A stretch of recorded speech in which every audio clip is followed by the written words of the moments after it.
one going to be?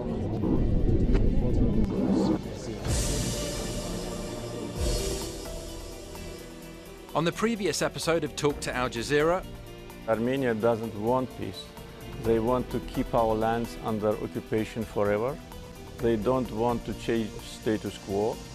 I think Armenian government overestimated their so-called importance on global arena, overestimated the possible international support to them, and made very serious mistakes, provoking us, attacking us, and now they are suffering the very serious defeat. With the previous Armenian leaders, we had a process, and we were elaborating the so-called step-by-step approach. Otherwise, we wouldn't have been in this process for so many years. It was not a useless time. I think we made a very big progress. I'm in this process since 2003. And after Pashinyan came to power, he not only destroys everything was before him, and he wants to pretend that Armenia before him did not exist, and he is now the creator of new Armenia. He destroyed all the elaborated principles. but as the fighting continues between Armenia and Azerbaijan over the disputed region of Nagorno-Karabakh, we now hear from the Armenian Prime Minister. Nikol Pashinyan talks to Al Jazeera. Prime Minister of Armenia, Nikol Pashinyan, thank you for talking to Al Jazeera. Now we're at the stage where there's open confrontation between Armenia and Azerbaijan. What are your preferred options? An increased military pushback against Azerbaijan or a call for ceasefire and talks? I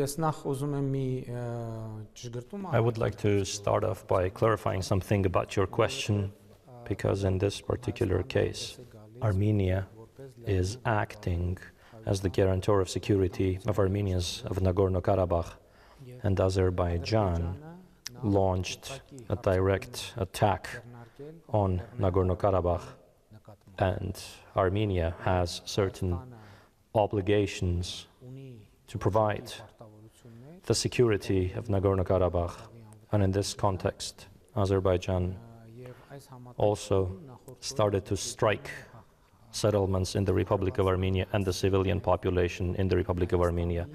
The September 27 offensive of Azerbaijan on Nagorno-Karabakh began with shelling of civilian settlements, and this is a fact that we need to acknowledge. And then the rest of the answer to the question would be as follows. When there is an attack, when there's aggression, the very first task is to protect from that aggression and to stop that aggression, after which only will it be possible to talk about negotiations. In a situation in which there is an aggression, I can say with confidence that the Armenians of Nagorno-Karabakh will not retreat in the face of the aggression. At the same time, it's necessary to acknowledge that the issue of Nagorno-Karabakh has nothing but a peaceful solution, and confronting the aggression will de facto prove it. But are you saying then that but before there is a peaceful solution, you're going to have to make some military gains? As I said already, our task is to defend, because Azerbaijan launched an attack in the direction of Nagorno-Karabakh, and obviously the very first task of the Armenians of Nagorno-Karabakh is to defend against this aggression. Okay, then what is the likelihood of a military political alliance, formal military political alliance with Nagorno-Karabakh? We are discussing that possibility. That alliance actually de facto exists because we state that Armenia is the guarantor of security of Karabakh, and we need to think now about its future developments. And in our agenda, we do indeed have this point. And it's very important to note this situation has created a new reality, a new military political reality in our region. One component, as I said, is that for many years, Azerbaijan, after developing a military rhetoric, has now attacked Nagorno-Karabakh, and it has happened with Turkey's obvious support. And in the international media, there is already broad discussion of the fact that in the territories that it controls in Syria, Turkey is recruiting mercenaries and transporting them to our region, and therefore Armenia and Nagorno-Karabakh need to increase our cooperation in the security field. And would you go as far as recognizing an independent Nagorno-Karabakh? There is that agenda as well, and that is an item in the agenda, and a decision will be taken or not taken depending on a variety of factors.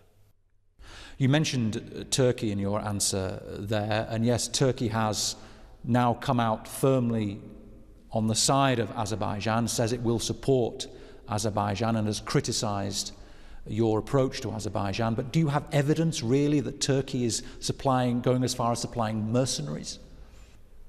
The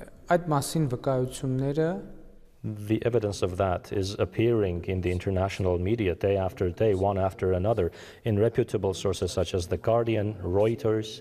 The relatives of these mercenaries are telling the stories, their family members are telling the stories, and specific individuals have testified. They have spoken to journalists and said that Turkey is recruiting those people, transporting them to Azerbaijan to take part in the war against Armenia and Nagorno-Karabakh.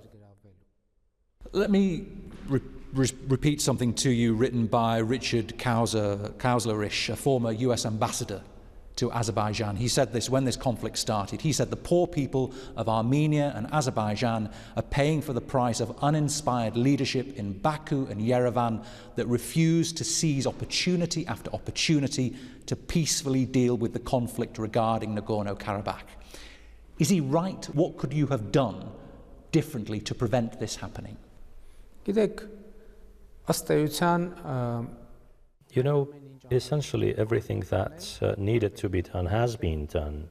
When I entered the office of the Prime Minister of the Republic of Armenia, I proposed a formula as a basis for my policy on the Nagorno-Karabakh issue, saying that we have to agree that any settlement, any solution to the conflict has to be acceptable to the people of Armenia, to the people of Nagorno-Karabakh, and to the people of Azerbaijan. And this formula is something which I proposed as a basis for settlement of the conflict. Unfortunately, Azerbaijan, starting from the mid-2000s, has essentially been advancing the military philosophy and policy as an option for resolution, and is refusing in any way to engage in mutual concessions. And I think what is significant here is a dictatorial government, such as the one established in Azerbaijan, is not inclined to make mutual concessions, and only democratically elected governments are capable of engaging in or proposing mutual concessions, such as the one which I proposed in that formula I just mentioned. And instead, in return, the president of Azerbaijan essentially said that the solution of the Karabakh issue can happen only and only within the frames of Azerbaijan's territorial integrity, which means that the issue of Karabakh would return to the status quo where it began in 1988, in the days of the Soviet Union. Therefore, it would be impossible to resolve any conflict by returning it to the point where it began. Given that historical reference, yes, I understand, and I know you probably have not much time for reflection at the moment. You're busy handling this day to day. But have you looked back and said, why have we got to where we are today? Could I have done something differently that would have stopped this outbreak of violence and this loss of life? For that, there is only one option: to yield to Azerbaijan's blackmail and threats, which for Armenia and Nagorno-Karabakh cannot be acceptable. Here is one example. Going to some well-known events in world history, you could ask, what could the US government have done to prevent 9/11 from happening?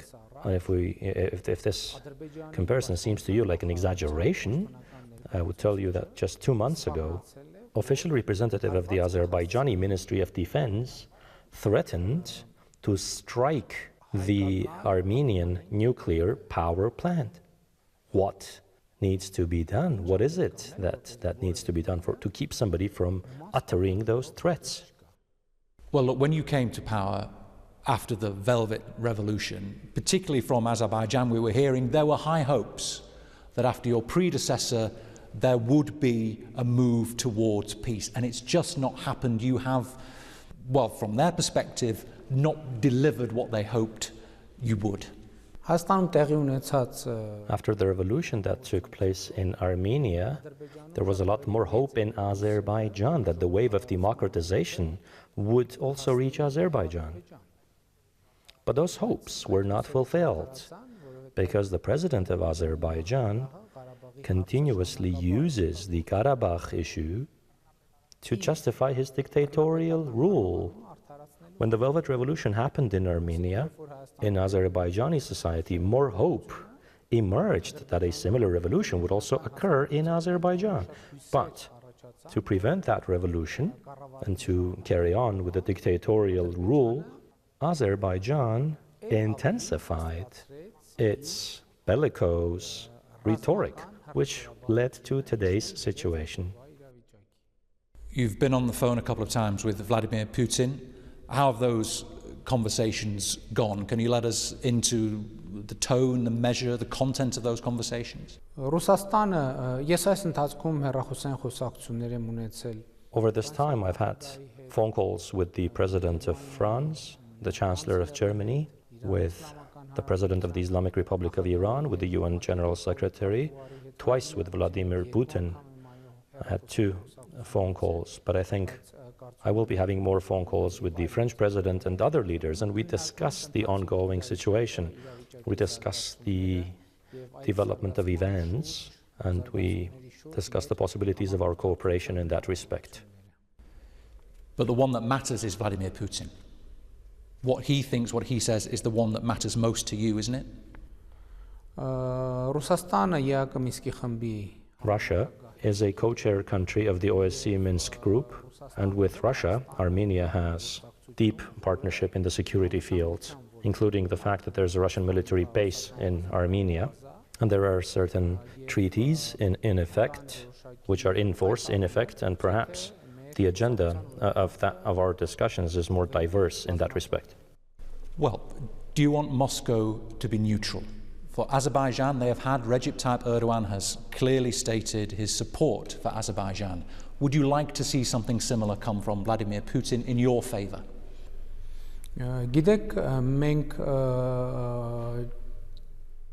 Well, you see, here's our position that, first of all, Russia, as a co-chair country of the OSCE Minsk group, should take all measures for security and peace in the region and for resolution of the Karabakh conflict.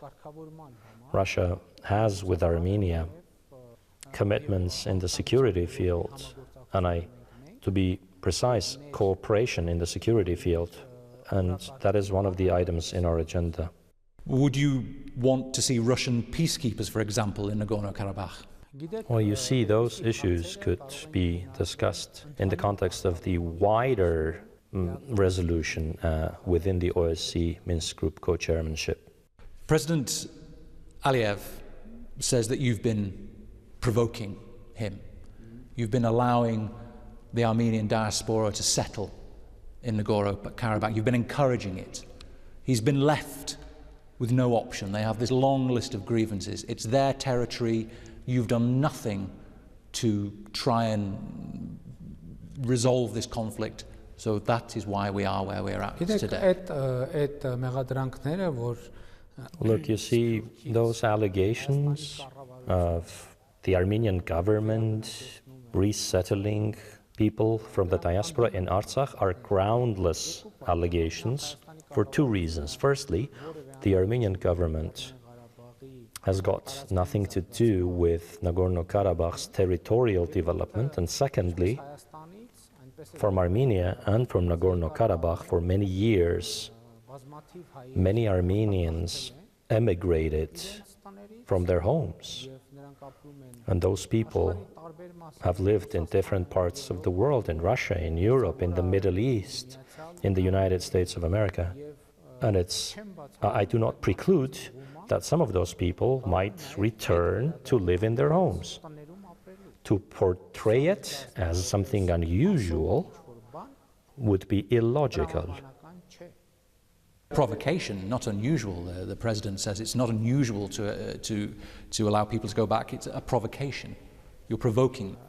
Well, you see, if anyone after 15 or 20 years ago emigrated from their homes, or 30 years back emigrated from their homes, and are returning to their homes to live in their homes, is that provocation? What is provocative about it? Could you explain to me? Well, then you have also the allegations of the war crimes committed by the Armenian forces back in the late 80s and early 90s in Nagorno-Karabakh that the European Court of Human Rights has catalogued, and again a failure to address those issues. No, that's a misunderstanding. Where did you get that? Where is that information coming from? It's just Azerbaijani propaganda. It's another one of the tools of Azerbaijani propaganda, because in the European Court of Human Rights, there are other judgments and decisions that actually blame Azerbaijan for specific and concrete crimes. We can also look at the infamous case of Ramil Safarov, the Azerbaijani officer who was taking part in together with Armenian officers, they were taking part in a training course of NATO, and he killed an Armenian officer in his sleep with an axe. For many years, Azerbaijan was developing anti-Armenian propaganda, and this is one of the consequences. And that act happened in Hungary, in Budapest. The court of Budapest convicted Safarov to life in prison, after which, after serving 8 years in prison, he was extradited to Azerbaijan, where Aliyev issued an order releasing him, and there was a process of nationwide glorification of the person. This one episode really illustrates the whole history of the Karabakh conflict. The context of today's events is also described with this. Today, many Ramil Safarovs have attacked people who were sleeping peacefully, numerous Armenians. This is the story that is happening. Maybe on top of all of that, though, we can say that the UN General Assembly demands the unconditional withdrawal of all Armenian forces from the occupied territories of Azerbaijan and... Wait 1 second, please. I beg your pardon. Have you actually read those Security Council resolutions? If you've personally read it, it's very important that whatever we're referring to, whatever we're citing, we should read what the text says. And that text says the following: that Azerbaijan violated the ceasefire agreement, and the situation that subsequently emerged was a consequence of breach of the internationally reached commitments of Azerbaijan. That's very important. That resolution which you cite actually refers to a specific event at a specific point in time. After that, the OSCE Minsk Group co-chairmanship was formed, and all nuances of the Karabakh issue have been discussed in that forum. In the negotiations which happen in the frames of the OSCE Minsk Group, it is in those negotiations, as it is a result, it is these negotiations that should result in solving all the issues. Okay. Last year, Prime Minister, August 2019, you went to Nagorno-Karabakh and you told the crowd there, Artsakh is Armenia, period, leading those crowd in chants for unification. Do you regret that now in retrospect? Was that the right thing to do then? We should again note the facts. As I told you already, I proposed a formula, and I proposed that we should undertake to seek solutions that will be acceptable to the people of Armenia, to the people of Karabakh, and to the people of Azerbaijan. And I was the first leader involved in this conflict who said that any solution of the Karabakh issue should be acceptable also to the other side. And the meaning of the proposed formula was to get the Azerbaijani president to adopt a similar approach so that we could have a totally different and new situation in the negotiations of the Karabakh issue. In response to that, the president of Azerbaijan continued the bellicose statements by saying that the issue of Nagorno-Karabakh has only one solution, and that is Karabakh is a part of Azerbaijan. And I noted, and I made a statement to illustrate that the approach of the Azerbaijani president is impermissible, given especially that in 1988, the autonomous region of Nagorno-Karabakh, through its Supreme Council, expressed the will to join Armenia, the Republic of Armenia. Besides, I would like to highlight that Nagorno-Karabakh cannot be Azerbaijan for a simple reason. At the time of the collapse of the Soviet Union, just like Azerbaijan gained independence from the Soviet Union, in exactly the same manner, the autonomous region of Nagorno-Karabakh exercised its right, constitutional and legal right, of the then Soviet Union to gain independence from the Soviet Union. And Azerbaijan's position on the Karabakh issue boils down to restoring, or to a need to restore the Soviet-era status quo, which is simply impossible. Prime Minister, time is against us, but one question before we finish on the domestic situation. You remain very popular, and the popularity that brought you to power during the revolution is still there. Not as popular as you were, we understand. There have been some small protests against tax policy, tax reform, calls for the education minister. I'm sorry, did you do an opinion poll?